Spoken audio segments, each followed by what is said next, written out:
love is painful, Yeah. and so we're finding out from Machine Gun Kelly. What? And It's a weird transition that I had. well, it was until you called it a transition. Now it's just a thing. Well, why don't we introduce my favorite segment, Podluck? Yes. Yeah. This is Podluck. We've got 3 separate stories here today that I've added. 2 of them are kind of one of them almost got its own segment, but I thought we would just touch on it because it's kind of bad luck. But we'll do the first one, and that's the Machine Gun Kelly reveals that the $340,000 engagement ring that he gave Megan Fox is actually Thorns, so that if she tries to take it off, it hurts. Love is pain. Machine Gun Kelly has revealed a bizarre quirk of the engagement ring he helped design for his new fiancée, Megan Fox. The bands are actually Thorns. If she tries to take it off, it hurts, he told Vogue. His remarks went public a week after Kelly, 31, and Megan, 35. His name is not Kelly, is it? His name is something else. Yeah, it's different. But they're trying to use the last name. Yes. So it says, but then they said Megan, 35, and her last name is not doesn't Megan. make any sense. Come on, Daily Mail. As sealed their engagement rings by drinking each other's blood. Or they think like his first name is Kelly, so instead of being like Machine Gun and Megan. Yes, Machine Gun, 31. Megan, they're struggling. 35. They should have just Googled it. Sealed their, what they should have said is Kelly, Kelly, whose birth name or is blah, blah, MGK. blah. MGK, whose birth, yeah, exactly. We're just writing for them now at this point. Sealed their engagement ring by drinking each other's blood after his dramatic proposal. Didn't he say, oh, but it was only shot on an iPhone? And you and I were like, yeah. Like, I saw that yesterday and I thought of you because I was like, someone had like, I just propped my phone up shot on iPhone, and then it was like camera angle 1, camera angle 2. You were like, there were 4 camera angles. Like 4 camera angles. It's like, and he propped it up against a flower pot. I'm like, it's like, I guess he couldn't put it on a tripod. It might be his conspicuous. iPhone is really good. It's an iPhone 13. It's actually like an iPhone's 30, like it's like a 60 something because you have to add up 13 I only shot it on my many iPhone, times. but because I'm popular and have a lot of businesses, I have 4 iPhones. 4 iPhones. I knew that the engagement ring had was like designed to be like Thorns, but it's interesting that it actually like is painful to take off. So I imagine that I don't know. I wish she would show a picture. Maybe I should look on her Instagram of like the underside of her hand. Like where are the thorns? I imagine that the thorns are angled this way so that when you slip it on, it scrapes this way. But if you try to remove it, then they dig into your skin.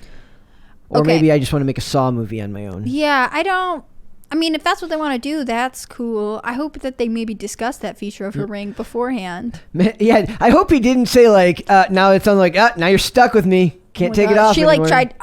The thing is, like, I don't wear rings regularly anymore. But like, I have been told you like never take off your engagement ring. Like, you sleep in it, you shower in it, like even your wedding band, and like that makes me nervous. But really? Like, I get worried that like it's gonna get caught on something or I'm gonna break it. Wait, do you wear your earrings like constantly? All the time. I never take them off. So it's the same thing. It's the same concept because for me, I never take off my bracelets because like for me, it's such a hassle to put them back on. I had a necklace that I never ever took off, and then one day was like working in the yard and broke it, and that was like devastating. So, but I guess that's like a chance. Like it could happen to anything. And I guess if I would have liked it better. It would have been funnier to me if he had said, has thorns, so she never takes it off. That way she never loses it because I paid a lot of money for it. Yeah. The insurance claim wasn't enough to keep her motivated to leave it on. So, yeah. Every other guy in Hollywood who's paid like $1 million for a ring is like, what the heck? He's figured it out. It seemed romantic, but now it's practical. But it's funny because like, do you think this is going to be a new trend in regular people sense? No. I don't think regular people do this. Well, it's just supposed to be like, so you can't, like, it's difficult to get past your knuckle, right? Yep. Yeah. And that's enough. Yep. So I thought that article was very, very interesting because they go in depth here about how the ring was created, which I thought was fairly interesting. It says when it's held together, it's held in place by a magnet. So the 2 stones are held in place by a magnet. It says she shared that one of the gems is a thoroughbred Colombian emerald. With no treatment, it was just carved into a teardrop straight out of the mine. Like, only rich people can care about stuff like this. I don't know. I feel like... Okay, care about actually having it. We can fantasize. Well, I was going to say, like, gemstones and engagement rings are more affordable anyways. Like, I've started to see ads for, like, lab-grown diamonds now, too. Yeah. And moissanite's getting really popular. Yep. No, I mean, I think that it's cool to know, especially some people feel strongly about like ethically sourced jewelry, Yes. and like lab grown diamonds are considered more ethically sourced. The diamond industry gets away with it. I mean, everyone knows that diamond mining is very, very dangerous. But it's like fast fashion stuff where they're like, oh, secondhand is better, but also it saves us money. Yes. So maybe just like buy it this way. Exactly. Like lab grown diamonds are like, it's ethically sourced / less expensive. So do you want Charlie to give you a ring with thorns on it so that you can't take it off? No, but he did get me a bracelet with a knife in it. That is true. That's practical. That Yeah. is a nice boyfriend. Yep. Yeah, he was like, I don't like you know what? I'm just worried about the situation because I sent him like comments, the comments in the vlog, and he's like, I don't like some of these people. Here's a bracelet with a knife in it. I think that's nice. That is very romantic. Yeah, That actually is. yeah, and also because at first he didn't show me the knife part. He only showed me the bracelet, and I was like, isn't that an emergency bracelet where like you unloop it and basically it's an emergency rope? And he's like, yes, but also look, it has a surprise. But wait, there's more. But That's so wait, there's funny. more. There's I feel actually like a knife. that's like on par with like if you live far away from someone and they're like, hey, can you text me when you get home so I know you're safe? Like, Yeah. he got you a knife. Yeah, because he's worried about me some of the times. So he's like, here's a knife bracelet. Aw. So that's one jewelry I I'll want a wear. boy to buy me a knife bracelet. Yeah, it's like really, for me, the one Brett, downside. would you buy a girl a knife bracelet? Absolutely. Can you buy me? I'm not buying you anything. Oh, Sorry.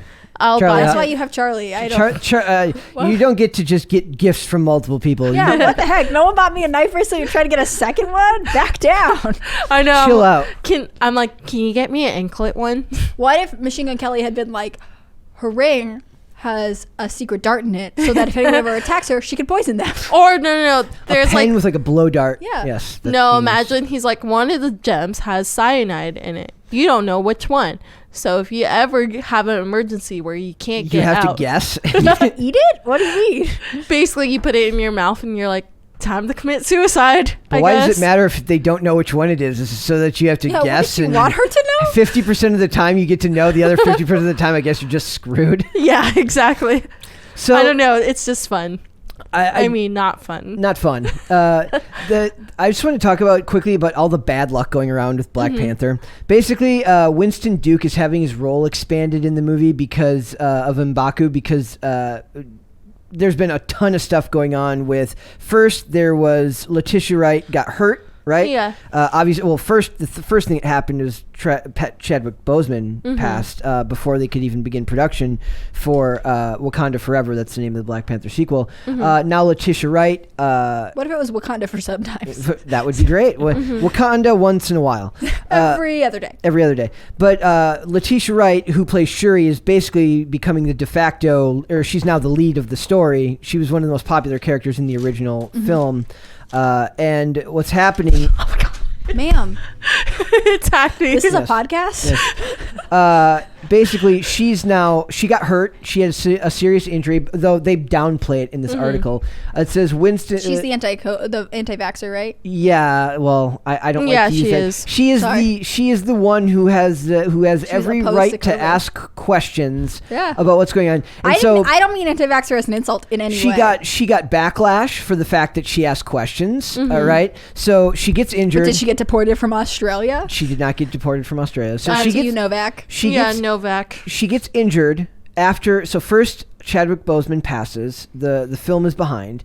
Then she gets injured on set. She comes back. She gets a large campaign of people protesting against her even getting the role because of what you were mentioning. And then she comes back and she caught COVID, and now they're like on break again. The movie cannot catch a break. When do you right? think it's time to throw in the towel? I don't think I don't think we're there yet. I think what they need to do is if Marvel's good at one thing that DC isn't, it's staying the course. They come up with They stick it out. they come up with their ideas, and whether you like those ideas or not, I have a lot of respect for the fact that they follow through on them. DC does not have that same fortitude. They backpedal, they change their mind all the time. So whatever people think about this, Kevin Feige will hopefully keep things on track for this to come out. Ryan Coogler is a really good director, so and the first Black Panther movie was good, not great. It got a lot of praise that I think was overblown, but it was still plenty serviceable as far as like a way to spend a Saturday night at the cinema. But we'll see how this comes out. But it just seems like the movie can't catch a break. Yeah. And then lastly, Wakanda for sometime in the future. exactly, Yeah. Wakanda eventually is what it will be. We should make those shirts. So we reviewed Superman and Lois yesterday, Yes. right? Yep. The ratings are in, and it actually grew in audience. Oh, not bad. In difference to, like, I've had my issues with this season. I thought the first season was phenomenal. I've heard you guys mention the show so many times. It makes me want to watch it. The first season, Really good.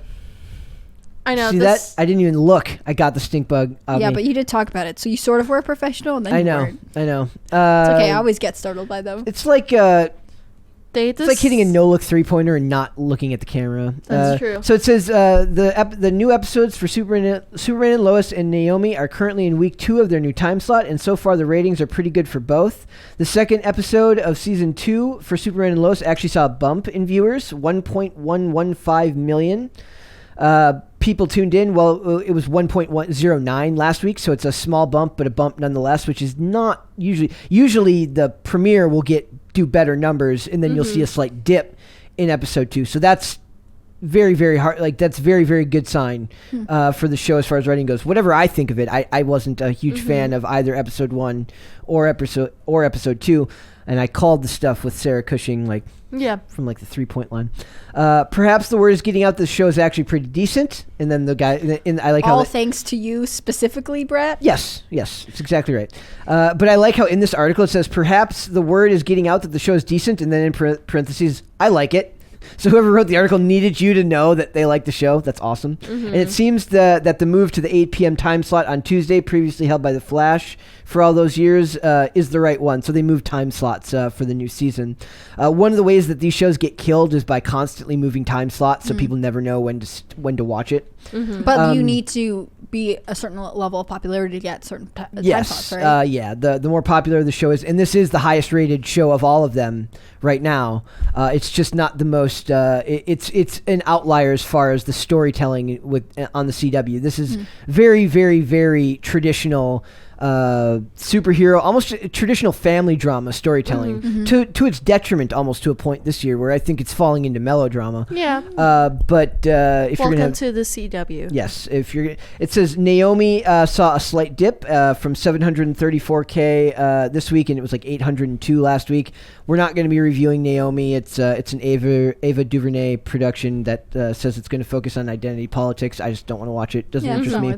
And it's in its own pocket universe of the. It doesn't fall in continuity with the rest of the shows, anyways. So you don't need to stay up on it. But my hope is that the bump in ratings correlates with a further bump in the storytelling. That it gets better next week, and we have more to like. Even like an average episode for this, it's not like it's bad. It's just not, in my opinion, as good as season 1. Yeah. So, does that give you hope that it'll hopefully get better?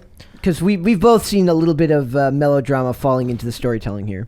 I don't know. It's the CW. They have their paws on it. So, I know season 1 was financed almost entirely by HBO Max, which is why the CGI looks so good. And I don't know how much of it is this year. The CGI is still good, but there's a lot less of it, which is telling. So. Okay. Yes. It's telling of what? That they don't have the budget to do more of it. Yeah. Or do you think they feel like they don't need it as much?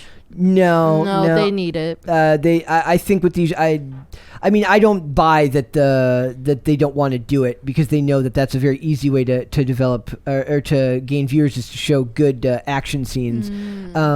Storytelling, and when I say that it's bare bones, it's bare bones. He was in the costume like twice last episode for a couple of minutes each. Like to me, that's not Superman and Lois. That's Clark Kent and Lois, and I would rather see more of the Superman storyline.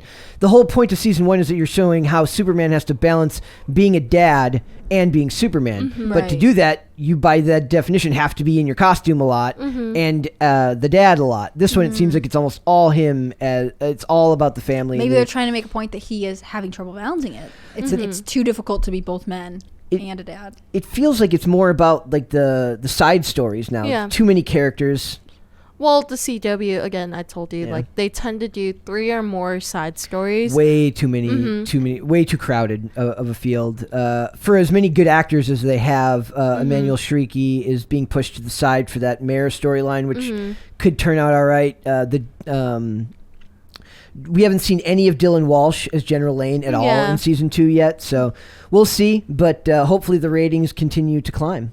Yeah, I don't know. I'm hoping for this show to be really good, but the CW kind of has this curse where, like, if they're approved for, like, 2 seasons or more, it tends to go downhill. Once season, they use season 1 to hook you, and then all the bad writing ends up showing up. Because the idea is, like, this first season, you're doing that main storyline, you're fresh-faced, you're telling the exact story that you picked, that you had in mind when you came up with the show idea. And then as the seasons drag on, you've got to fill space. That you have different writers that want to put their own agenda into these things. So the more time it's out there, the more time there is to screw it up, which is almost why I kind of like the idea of the limited series idea, like what something like Peacemaker's doing, where you don't have 5 seasons to screw up something great. You have 1 season to tell a great story and then do it and let it be done. Right? So I don't know.